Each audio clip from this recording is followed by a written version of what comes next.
이 새벽 주님의 전에 나오신 성도님들 환영하고 축복합니다. 오늘 무슨 말씀을 나눌까 기도하다가 제가 그동안 만난 말씀이신 주님을 나누고자 합니다. 15년 전쯤 새벽 예배의 자리에서 목사님께서는 이렇게 말씀하셨습니다. 자신이 어떤 사람인지 하나님께 한 번쯤 물어보는 시간을 가져야 합니다. 라고 가볍게 지나가듯 말씀하셨는데요. 저는 이 한마디 말씀이 지금도 선명하게 기억에 납니다. 목사님의 말씀을 듣고 아버지, 저는 어떤 사람이에요? 하고 기도하는데 그 순간 마치 스위치를 킨 것처럼 한 장면이 떠올랐습니다. 나무 잎사귀 하나가 아주 가벼운 바람에 휙 날아가는 모습이 눈을 감고 있는 제게 떠올랐어요. 제 신앙생활이 있어서 처음 경험하는 것이었지만 그 순간 바로 알 수 있었습니다. 아주 부드러운 미풍에도 날아가 버리는 저 나뭇잎이 바로 저라는 걸요. 그 후에 요한복음 15장 말씀을 읽다가 이 말씀 한 구절이 제 눈에 들어왔습니다. 15장 6절 우리가 다시 한번 같이 읽겠습니다. 사람이 내 안에 거하지 아니하면 가지처럼 밖에 버려져 마르나니 사람들이 그것을 모아다가 불에 던져 사르느니라. 이 말씀을 보는 순간 깜짝 놀라서 가슴이 먹먹해졌습니다. 주님께 붙어있지 않으면 말라버려서 불에 살라질 불쏘시개가 되는구나.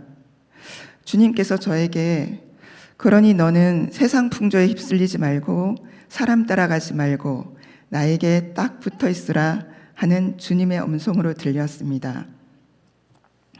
그날 그 기도의 자리에서 주님은 한 장의 마른 나뭇잎을 보여주시고 곧 요한복음 말씀으로 해석해 주셨어요.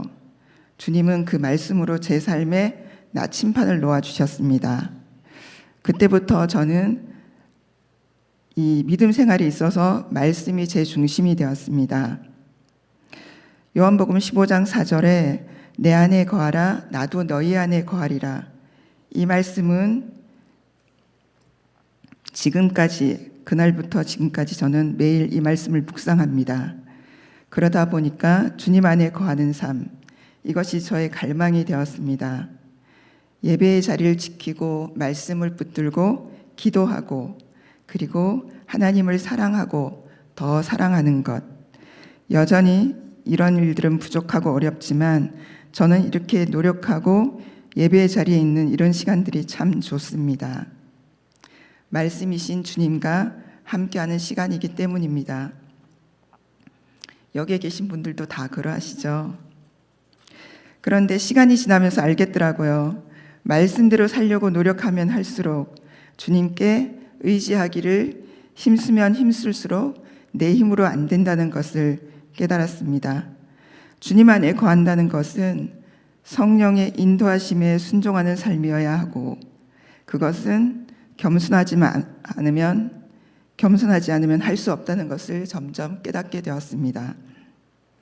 겸손해야 말씀 앞에 무릎을 꿇을 수 있고 겸손해야 내 뜻을 내려놓을 수 있고 겸손해야 비로소 주님 안에 거할 수 있었습니다. 그런데 이렇게 잘 알고 있는 겸손은 실제로 참으로 어려웠습니다. 주님께서 친히 저에게 가르쳐 주셨어야 했을 만큼요.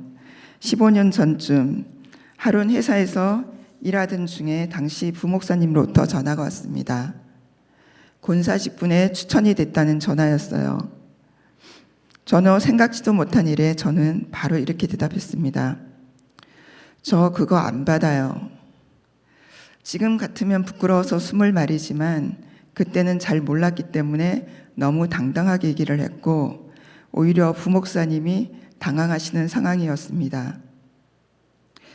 그때는 권사라는 직분이 전혀 와닿지 않았기 때문에 그렇게 말하는 것이 겸손이라 생각했습니다. 전화를 끊고 잠깐은 뿌듯했습니다. 제가 겸손하게 잘 판단했다고 생각했거든요. 그런데 시간이 지날수록 뭔가 이상했습니다. 마음이 뒤숭숭하고 무엇인가 크게 잘못되었다는 생각에 마음이 안정되지 않았습니다. 그래서 결국 일에 손이 잡히지 않아서 일찍 퇴근하고 집으로 돌아왔습니다. 집에 돌아와서 늘 기도하는 자리가 있었어요. 그 자리에 막 무릎을 꿇으려는데 바로 그때 하나님께서 벼락치듯이 한마디 하셨습니다. 교만하다. 딱 이 한마디 하셨어요. 저는 순간 당황해서 되물었습니다. 왜요, 아버지? 저 겸손하게 잘 대답했는데요. 그러자 하나님께서 그것이 교만이다. 받고 안 받고는 너가 결정할 문제가 아니다. 놀랍게도 하나님은 직분을 받고 안 받고는 제가 결정하는 것이 아니라고 명확하게 말씀하셨습니다. 그날 이후로 저는 그동안 훈련을 통해서 알았던 겸손을 실제로 어떻게 적용이 되는지를 비로소 깨달았습니다. 이렇게 주님께서 친히 가르쳐 주신 그 깨달음을 15년이 지난 지금 저는 그 주님의 가르침대로 잘 적용하고 있을까요? 그 뒤로도 크고 작은 일들 앞에서 저는 여전히 하고 안 하고를 제가 결정하고 있었습니다. 처음 장로 이야기가 나왔을 때도 그랬습니다. 나 같은 사람에게 장로 추천이 오는구나. 신기하다는 마음뿐 순종으로 이어지지 못했습니다. 그리고 작년 10월쯤 기도하는 중에 수로보니게 여인이 떠올랐습니다. 귀신 들린 딸을 위해 예수님께 간청하던 여인. 주님의 냉도에도 물러서지 않고 주님의 상에서 떨어지는 부스러기는 주인의 상에서 떨어지는 부스러기는 개들도 먹나이다 라고 했던 그 믿음의 여인을 묵상하고 있을 때 주님이 제게 말씀하셨습니다. 뒤로 물러서지 마라. 저는 그 말씀의 뜻을 다 헤아리지 못한 채 대답했습니다. 네, 주님, 뒤로 물러서지 않겠습니다. 그런데 그 말씀이 며칠 동안 마음에서 떠나지 않았어요. 주님은 왜 그 말씀을 하셨는지, 무엇을 향해 물러서지 말라고 하시는 것인지 그 뜻이 마음에 걸렸습니다. 어느 날 기도 중에 히브리서 10장 말씀이 생각났어요. 히브리서 10장 38절에서 39절 말씀이 제가 늘 잘 암송하던 말씀인데 그 말씀이 문득 떠올랐습니다. 저희가 한번 같이 봉독해 보겠습니다. 나의 의인은 믿음으로 말미암아 살리라. 또한 뒤로 물러가면 내 마음이 그를 기뻐하지 아니하리라 하셨느니라. 우리는 뒤로 물러가 멸망할 자가 아니요 오직 영혼을 구원함에 이르는 믿음을 가진 자니라. 아멘. 처음에는 주님이 저를 나의 의인이라 불러주신다는 것에 감동받아 그저 기뻤습니다. 그런데 기도할수록 주님이 말씀하신 방점은 거기에 있는 것이 아니라 뒤로 물러서지 않는 믿음과 그리고 39절로 이어지는 영혼을 구원하는 믿음을 가진 자의 주님의 마음이 있다는 것을 깨달았습니다. 그래서 주님께서 이렇게 거듭 말씀을 주시는 뜻이 무엇인지, 제가 무엇을 알아야 하는 것인지 주님께 구하기 시작했습니다. 주님, 제게 무엇을 말씀하고 싶으신지 말씀해 주세요. 제가 무엇을 알아야 합니까? 무엇이든 말씀하시면 바로 순종하겠습니다. 제가 무엇을 기도하고 있는지 모른 채 주님께서 왜 그 두 말씀을 연달아 주시는지 그렇게 기도하는 중에 누가복음 21장 말씀이 또 기억나게 하셨습니다. 누가복음 21장 15절 말씀 같이 읽겠습니다. 내가 너희의 모든 대적이 능히 대항하거나 변박할 수 없는 구병과 지혜를 너희에게 주리라. 이 말씀은 지금도 제 마음을 울립니다. 주님은 제가 남들만큼 지혜롭지도 못하고 말도 능숙하지 못하다는 저의 오래된 남들에게 보이지 않던 두려움을 알고 계셨습니다. 주님은 제 마음속 깊은 것을 꿰뚫어 보시고 이렇게 말씀하시는 것 같았습니다. 내가 너 마음을 다 안다. 내가 왜 그런지 다 안다. 걱정하지 마. 내가 내 능력을 너에게 줄 거야. 뒤로 물러서지 마. 라고 말씀하시는 것 같았어요.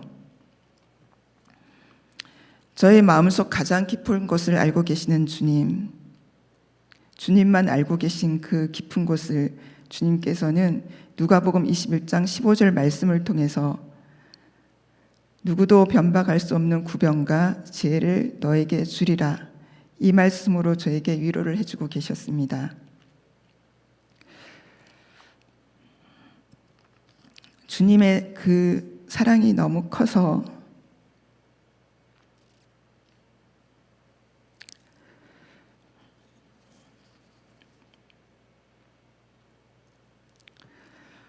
주님의 은혜가 너무 커서 그날 아무도 없는 예배당에서 저는 혼자 마음껏 울었습니다. 오랫동안 겸손인 척 포장해온 제 부끄러운 민낯이 주님 앞에 그대로 드러난 것 같았습니다. 하지만 그와 동시에 그 두려움을 들켰다는 안도감도 있었습니다. 제가 말하지 않아도 주님은 이미 다 알고 계신다는 것, 저의 어떠함을 알고도 부르셨다는 것, 그렇다면 주님이 책임지실 것이라는 평안함이 있었습니다. 그리고 아무것도 아닌 저를 세심하게 사랑해 주시는 주님 앞에서 무엇보다 감사했습니다. 그래서 저는 말씀이신 하나님이 너무 좋습니다. 참으로 하나님은 자격 있는 자를 부르시는 분이 아닙니다. 부족하지만 주님을 사모하는 자, 전심으로 주님을 찾는 자를 부르시고 말씀으로 친히 만들어 가시는 분이십니다. 저는 그것을 믿습니다. 다시 요한복음 말씀으로 돌아가 15장 7절 상반절을 같이 읽겠습니다. 너희가 내 안에 거하고 내 말이 너희 안에 거하면, 주님의 말씀이 내 안에 거하는 것, 이것이 저의 간절한 소망입니다.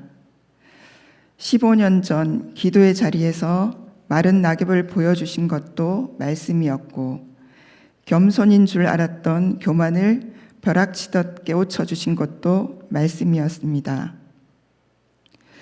수로 보니게 여인을 떠올리게 하시고 뒤로 물러서지 말라 하신 것도, 제 마음속 깊은 곳에 두려움을 아신다고 구병과 지혜를 주시마 약속하신 것도 모두 말씀이었습니다. 하나님은 언제나 말씀으로 저와 함께 하셨습니다.